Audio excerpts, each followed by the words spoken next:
You ask Tiger to solve. This deals with linear equations with one unknown. The final result is x equals 9. Let's solve it step by step. Group all constants on the right side of the equation. Add 5 to both sides.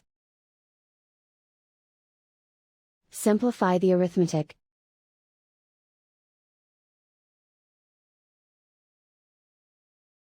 Isolate the x. Divide both sides by 2. Simplify the fraction. Find the greatest common factor of the numerator and denominator. Factor out and cancel the greatest common factor. And so the final result is x equals 9.